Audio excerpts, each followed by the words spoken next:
ನಾಗೇಂದ್ರ ಅವ್ರನ್ನ ಸಚಿವರನ್ನ ಯಾಕೆ ಮಾಡಿದ್ರು? ವಾಲ್ಮೀಕಿ ಜನಾಂಗವನ್ನ ರಕ್ಷಣೆ ಮಾಡಪ್ಪ, ಅವ್ರ ಹಿತ ಕಾಪಾಡು ಅಂತ ಅವ್ರ ಹಣನೇ ಉಳುಮ್ ಮಾಡೋಂತದ. ಇವತ್ತು ಸ್ವತಃ ಸರ್ಕಾರನೇ ಒಪ್ಕೊಂಡಿದೆ ಹಣ ದುರ್ಬಳಕೆ ಆಗಿದೆ ಅಂತ. ನಾವು ಹೋರಾಟ ಮಾಡ್ತಿರೋದು ದಲಿತರ ಪರವಾಗಿ, ವಾಲ್ಮೀಕಿ ಜನಾಂಗದ ಪರವಾಗಿ. ಇವ್ರು ಲೂಟಿ ಮಾಡಿರೋದು ಯಾರು ಹಣ? ದಲಿತರ ಹಣ. ಅವ್ರು ಒಪ್ಕೊಂಡಿದ್ಕೆ ತಾನೇ ಇವರೆಲ್ಲ ರಾಜೀನಾಮೆ ಕೊಟ್ಟಿದ್ದು, ಇವ್ರು ಬಂಧನ ಆಗಿರೋದು. ಏನ್ ಬೇಕಾದ್ರೂ ಮಾಡ್ಕೊಂಡು ನಾವು ಜಯಿಸ್ಕೋಬಹುದು, ಏನನ್ ಬೇಕಾದ್ರೂ ಸಮರ್ಥಿಸ್ಕೋಬಹುದು ಅನ್ನೋಂಥದ್ದು ಕಾಂಗ್ರೆಸ್ಸಿನ ಮನಸ್ಸಿದೆ. ಕಾಂಗ್ರೆಸ್ ಭ್ರಷ್ಟಾಚಾರಕ್ಕೆ ಉತ್ತೇಜನವನ್ನ ಕೊಡ್ತಾ ಇದ್ದಾರೆ. ಸರ್, ದಲಿತರನ್ನು ಬಿಟ್ಟು ದಲಿತರನ್ನು ಕರ್ನಾಟಕ ಮಾತ್ರ ಅವರು ಟಾರ್ಗೆಟ್ ಮಾಡ್ತಾ ಇದ್ದಾರೆ ಬಿಜೆಪಿ ಅಂದ್ಬಿಟ್ಟು ಬಿ ನಾಗೇಂದ್ರ ಅವರು ಹೇಳಿಕೆ ಕೊಡ್ತಾ ಇದ್ದಾರೆ ಸರ್. ಇದ್ರ ಬಗ್ಗೆ ಹೇಳೋದಾದ್ರೆ ನಾವು ಹೋರಾಟ ಮಾಡ್ತಿರೋದು ದಲಿತರ ಪರವಾಗಿ, ವಾಲ್ಮೀಕಿ ಜನಾಂಗದ ಪರವಾಗಿ. ಇವರು ಲೂಟಿ ಮಾಡಿರೋದು ಯಾರು ಹಣ?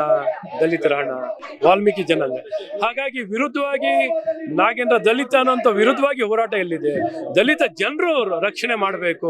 ಇವ್ರನ್ನ ಸಚಿವರನ್ನ ಯಾಕೆ ಮಾಡಿದ್ರು? ನಾಗೇಂದ್ರ ಅವ್ರನ್ನ ವಾಲ್ಮೀಕಿ ಜನಾಂಗವನ್ನ ರಕ್ಷಣೆ ಮಾಡಪ್ಪ, ವಾಲ್ಮೀಕಿ ಜನಾಂಗವನ್ನ ಸೇವೆ ಮಾಡಿ ಅವ್ರ ಹಿತ ಕಾಪಾಡು ಅಂತ. ಅವ್ರ ಹಿತ ಕಾಪಾಡಿ ಅಂದ್ರೆ ಅವ್ರ ಹಣನೇ ಗುಳುಮ್ ಮಾಡೋಂಥದ.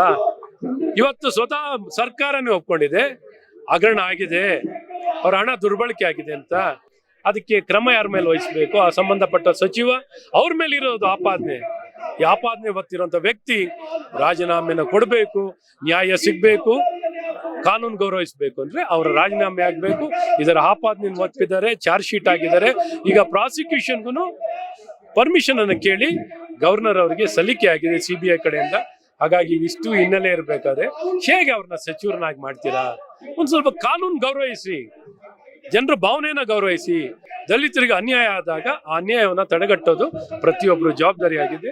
ಈ ಜವಾಬ್ದಾರಿನ ಹೊತ್ತು ಇವತ್ತು NDA ಮೈತ್ರಿಕೂಟ ಜನಪರವಾದಂತ ಹೋರಾಟ, ದಲಿತರ ಪರವಾಗಿ ಹೋರಾಟವನ್ನ ಮಾಡ್ತಾ ಇದೆ ಸರ್. ಇಷ್ಟೆಲ್ಲ ಆರೋಪ ಇದ್ರು ಸಮೇತ ಕಲ್ಯಾಣ ಕರ್ನಾಟಕ ಅಭಿವೃದ್ಧಿ ಇನ್ಚಾರ್ಜ್ ಕೊಟ್ಟಿದ್ದಾರೆ ಸರ್ ಕಾಂಗ್ರೆಸ್ ಹೈಕಮಾಂಡ್ ಅವರು. ಖಂಡಿತ ಅದೇ ಈ ಭ್ರಷ್ಟಾಚಾರ.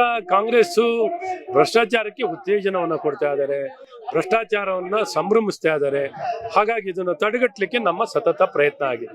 ಮುಖ್ಯಮಂತ್ರಿ DK ಶಿವಕುಮಾರ್ ಹೇಳ್ತಾ ಇದ್ದಾರೆ ಬಿಜೆಪಿ ಅವರು ಚರ್ಚೆಗೆ ಬನ್ನಿ, ಚರ್ಚೆ ಮಾಡೋಣ, ಕೂತು ಮಾತಾಡೋಣ ಅಂತ ಹೇಳ್ತಾರೆ. ಚರ್ಚೆ ಮಾಡಿನೇ ಒಪ್ಕೊಂಡಿದಾರಲ್ಲ. ಚರ್ಚೆಯಲ್ಲೇ ಸದನದಲ್ಲೇನೆ ಸನ್ಮಾನ್ಯ ಸಿದ್ದರಾಮಯ್ಯನವರು ಸದನದಲ್ಲೇ ಒಪ್ಕೊಂಡಿದ್ದಾರೆ. ಹೌದು, ಈ ರೀತಿ ವಾಲ್ಮೀಕಿ ನಿಗಮದ ಹಣ ಲೂಟಿ ಆಗಿದೆ, ಹಗರಣ ಆಗಿದೆ ಅಂತ ಒಪ್ಕೊಂಡಿದ್ದಾರೆ. ಅವ್ರು ಒಪ್ಕೊಂಡಿದ್ಕೆ ತಾನೇ ಇವರೆಲ್ಲ ರಾಜೀನಾಮೆ ಕೊಟ್ಟಿದ್ದು, ಇವ್ರು ಬಂಧನ ಆಗಿರೋದು. ಇದೆಲ್ಲ ಚರ್ಚೆ ಆಗಿತಾನೆ. ಈಗ ಚರ್ಚೆ ಏನಿದೆ? ರಾಜೀನಾಮೆ ತಗೊಳ್ಳಿ, ಅವ್ರನ್ನ ವಜಾಗೊಳಿಸಿ ಅನ್ನೋಂಥದ್ದು ಆಗ್ಬೇಕು. ಕತೆ ಕೇಳಕ್ಕೇನಿಲ್ವಲ್ಲ. ಈಗಾಗಲೇ ಸಾಬೀತು ಇನ್ನ ಆಗ್ಬೇಕು, ಕೋರ್ಟಲ್ಲಿ ನ್ಯಾಯಾಲಯದಲ್ಲಿ ಆಗ್ಬೇಕು. ಇಲ್ಲಿ ಕಂಡಂತ ಮಾಹಿತಿ ಆಧಾರಿತವಾಗಿ, ಆತ್ಮಹತ್ಯೆ ಪತ್ರ ಆಧಾರಿತವಾಗಿ, ಸಾಕ್ಷಿ ಆಧಾರಿತವಾಗಿ ಅವ್ರ ಮೇಲೆ ಆರೋಪ ಇದೆ. ನ್ಯಾಯಾಲಯ ನಿರ್ಧಾರ ಆಗ್ಬೇಕು, ಅದಕ್ಕೊಂದು ಕಾಯ್ಬೇಕು ಅಂತ ಆಗಿದೆ. ಚಾರ್ಜ್ ಶೀಟ್ ರಾಜೀನಾಮೆ ಕೊಡೋ ಮಾತೇ ಇಲ್ಲ ಅಂತ ಹೇಳ್ತಾರೆ ಸರ್. ಮುಂದಿನ ಹೋರಾಟ ಬಿಜೆಪಿ ಕಡೆಯಿಂದ ಯಾವ ರೀತಿ ಇರುತ್ತೆ? ರಾಜೀನಾಮೆ ಕೊಟ್ಟಿಲ್ಲದ ಸಂದರ್ಭದಲ್ಲಿ ಜನರ ಭಾವನೆನೇ ಗೌರವಿಸಲ್ಲ, ದಲಿತರ ಭಾವನೆ ಗೌರವಿಸಲ್ಲ, ದಲಿತರ ಹಿತ ಕಾಪಾಡಲ್ಲ. ಏನ್ ಬೇಕಾದ್ರೂ ಮಾಡ್ಕೊಂಡು ನಾವು ಜಯಿಸ್ಕೋಬಹುದು, ಏನನ್ ಬೇಕಾದ್ರೂ ಸಮರ್ಥಿಸ್ಕೋಬಹುದು ಅನ್ನೋಂಥದ್ದು ಕಾಂಗ್ರೆಸ್ಸಿನ ಮನಸ್ಥಿತಿ. ಹಾಗಾಗಿ ಅದನ್ನ ಖಂಡಿಸಿ, ಅದನ್ನ ವಿರೋಧಿಸಿ ಇವತ್ತು ನಾವು ಭಾರತೀಯ ಜನತಾ ಪಾರ್ಟಿ ಹೋರಾಟವನ್ನು ಮಾಡ್ತಾ ಇದ್ದೀವಿ. ಇದಿಷ್ಟು ಮಾಜಿ ಶಾಸಕರು ಹಾಗೂ ಬಿಜೆಪಿಯ ಶಾಸಕರಾಗಿರ್ತದೆ ಅಶೋಕ್ ನಾರಾಯಣ್ ಮಾತಾಗಿರ್ತದೆ. ಕ್ಯಾಮರಾ ಪರ್ಸನ್ ಅಭಿಲಾಷ್ ಜೊತೆ ಅನಿಲ್, ಕರ್ನಾಟಕ ಟಿವಿ, ಬೆಂಗಳೂರು.